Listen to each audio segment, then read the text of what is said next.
making his debut today, Master Swains. You excited to learn about where are you going? Another super dope woman? Good, because I am too.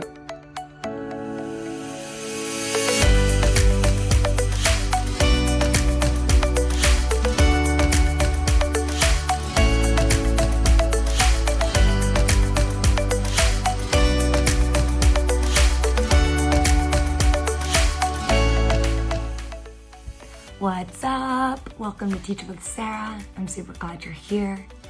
I'm really pumped to bring you a new super dope woman to learn about today. And today's woman is super near and dear to my heart. I love her very dearly, although I've never met her.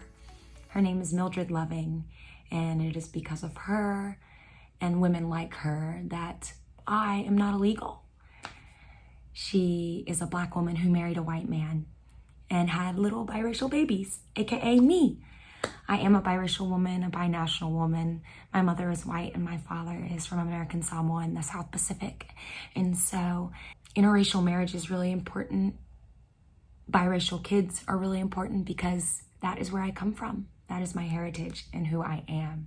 And so I'm really excited to teach you a little bit about Mildred Loving and her husband, Richard Loving, and their journey. So, hope you enjoy it. Mildred Loving truly embodied her moniker as she helped to overturn the Racial Integrity Act of 1924, a piece of legislation that banned interracial marriage. Mildred was of Native American and African American descent, born in Virginia in the heat of the Jim Crow era. In 1958, Mildred married Richard Loving, a white man and construction worker, also from Virginia. In 1959, both Mildred and Richard were arrested and charged with, quote, cohabitating as man and wife against the peace and dignity of the Commonwealth, end quote. They were sentenced to a year in prison, but were given the option of suspending that sentence on the condition that they leave Virginia for no less than 25 years. The couple moved to Washington, D.C., but were sad to leave their family and frustrated they couldn't travel back to visit them.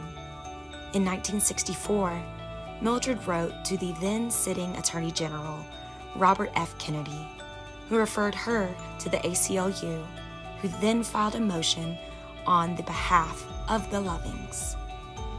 It wasn't until 3 years later that the Supreme Court voted unanimously to overturn the state of Virginia and its Racial Integrity Act of 1924. No longer was it illegal to be in an interracial marriage in the state of Virginia. In addition to this overturn, the Supreme Court also reversed the Virginia Sterilization Act of 1924. After their acquittal, Mildred and Richard returned to their families in Virginia. In 2007, on the 40th anniversary of the Loving v. Virginia case, Mildred Loving released a statement explaining, quote, my generation was bitterly divided over something that should have been so clear and right. The majority believed what the judge said, that it was God's plan to keep people apart, and that government should discriminate against people in love. But I have lived long enough now to see big changes. The older generation's fears and prejudices have given way, and today's young people realize that if someone loves someone, they have a right to marry, end quote.